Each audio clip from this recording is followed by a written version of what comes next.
नमस्कार, स्वागत है study with Ravi YouTube channel में। आज पढ़ेंगे बाल मनोविज्ञान के प्रश्न। बहुत महत्वपूर्ण प्रश्न है, यूपी टेट, सी टेट और सुपर टेट के लिए महत्वपूर्ण प्रश्न। चैनल पर पहली बार आए हैं तो चैनल को प्लीज़ सब्सक्राइब कर लीजिए और बेल आइकन जरूर दबा लें।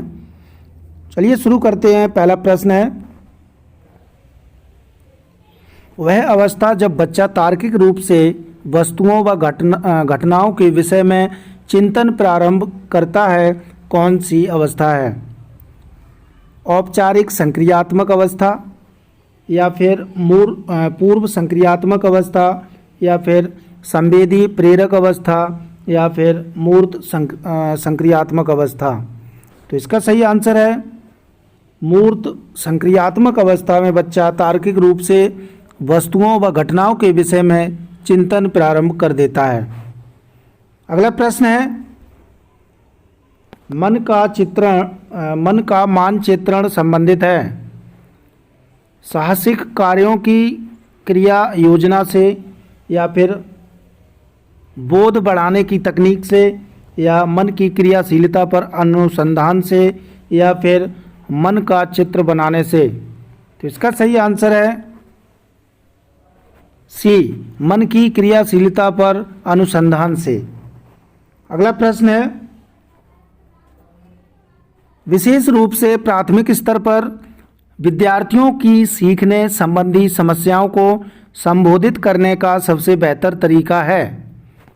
महंगी और चमकदार सहायक सामग्री का प्रयोग करना, सरल और रोचक पाठ्य पुस्तकों का प्रयोग करना, कहानी कथन पद्धति का प्रयोग करना, या फिर अक्षमता के अनुरूप विभिन्न शिक्षण पद्धतियों का प्रयोग करना।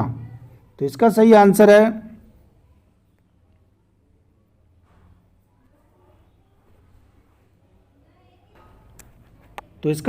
हो जाएगा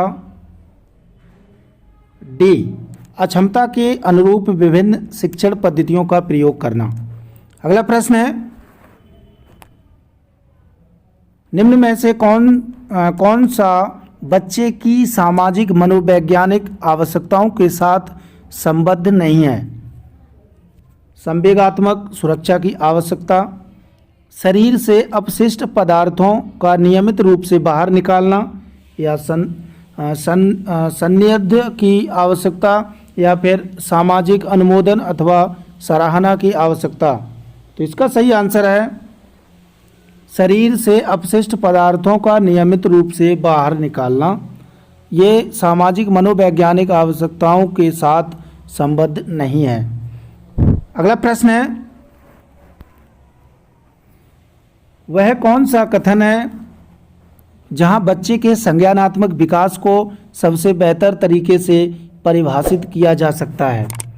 विद्यालय एवं कक्षा, पर्यावरण, या खेल का मैदान, या सभागार, या फिर घर। तो इसका सही आंसर है विद्यालय एवं कक्षा का वातावरण। इसमें बच्चे के संज्ञानात्मक विकास को सबसे बेहतर तरीके से परिभाषित किया जा सकता है। अगला प्रश्न है, बच्चे दुनिया के बारे में अपनी समझ का सृजन करते हैं, इसका श्रेय किसको जाता है? पावलोव को, पियाजे को, स्किनर को, या इनमें से कोई नहीं? तो इसका सही आंसर है पियाजे को। बच्चे दुनिया के बारे में अपनी समझ का सृजन करते हैं, इसका श्रेय जाता है जीन पियाजे को। अगला प्रश्न है, शिक्षा के क्षेत्र में पाठ्यचर्या शब्दावली किसकी ओर संकेत करती है? विद्यालय का संपूर्ण कार्यक्रम जिसमें विद्यार्थी प्रतिदिन अनुभव प्राप्त करते हैं, या फिर मूल्यांकन प्रक्रिया, या फिर शिक्षण पद्धति एवं पढ़ाई जाने वाली विषय वस्तु, या फिर कक्षा में प्रयुक्त की जाने वाली पाठ्य सामग्री। तो इसका सही आंसर है विद्यालय का संपूर्ण कार्यक्रम जिसमें विद्यार्थी प्रतिदिन अनुभव प्राप्त करते हैं। अगला प्रश्न है कि निम्न में से किसने कहा है कि शिशु अपने संसार के बारे में अधिकांश बातें खेल के माध्यम से सीखता है? Kiro and Kiro, John Dewey, या गेसल, या स्ट्रैंग।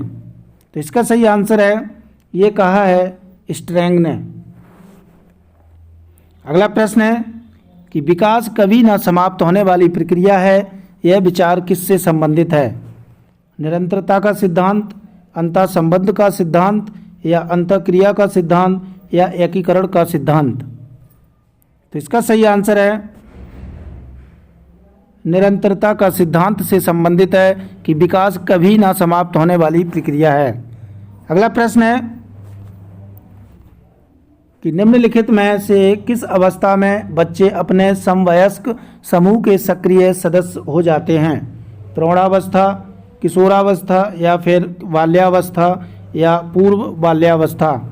तो इसका सही आंसर है किशोरावस्था। किशोरावस्था में बच्चे अपने समवयस्क समूह के सक्रिय सदस्य हो जाते हैं। अगला प्रश्न है बच्चों के बौद्धिक विकास की 4 विशिष्ट अवस्थाओं की पहचान की गई। एरिक्सन द्वारा, पियाजे द्वारा, स्किनर द्वारा, या इनमें से कोई नहीं? तो इसका सही आंसर है जीन पियाजे के द्वारा बच्चों के बौद्धिक विकास की 4 विशिष्ट अवस्थाओं की पहचान की गई। अगला प्रश्न है वह स्तर जिसमें बच्चा किसी वस्तु एवं घटना के बारे में तार्किक रूप से सोचना शुरू करता है कहा जाता है? संवेदन, प्रौढ़ोद अवस्था, मूर्त क्रियात्मक अवस्था, या फिर पूर्व क्रियात्मक अवस्था, या औपचारिक क्रियात्मक अवस्था? तो इसका सही आंसर है मूर्त क्रियात्मक अवस्था में बच्चा किसी वस्तु या घटना के बारे में तार्किक रूप से सोचना प्रारंभ कर देता है। अगला प्रश्न है विद्यार्थियों को विद्यालय में खेलना क्यों उचित है? यह शिक्षकों के लिए काम आसान करेगा, या यह सहयोग एवं शारीरिक संतुलन का विकास करेगा, या फिर यह समय बिताने में सहायक होगा, या उन्हें शारीरिक रूप से सशक्त बनाएगा? तो इसका सही आंसर है यह सहयोग एवं शारीरिक संतुलन का विकास करेगा, इसलिए विद्यार्थियों को विद्यालय में खेलना उचित है। अगला प्रश्न है परिवार एक साधन है अनौपचारिक शिक्षा का, या दूरस्थ शिक्षा का, या फिर गैर औपचारिक शिक्षा का, या फिर औपचारिक शिक्षा का?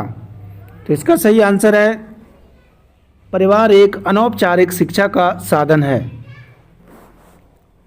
अगला प्रश्न है एक शिक्षक विद्यार्थियों में सामाजिक मूल्यों को विकसित कर सकता है महान व्यक्तियों के बारे में बोलकर, या फिर उन्हें अच्छी कहानियाँ सुनाकर, या फिर आदर्श रूप से बर्ताव करके, या फिर अनुशासन की अनुभूति को विकसित करके? तो इसका सही आंसर है आदर्श रूप से बर्ताव करके एक शिक्षक शिक्षार्थियों में सामाजिक मूल्यों को विकसित कर सकता है। तो दोस्तों ये थे महत्वपूर्ण 15 प्रश्न अच्छे लगे हों तो वीडियो को प्लीज़ लाइक करें और शेयर करें और चैनल को सब्सक्राइब जरूर करें। Thank you.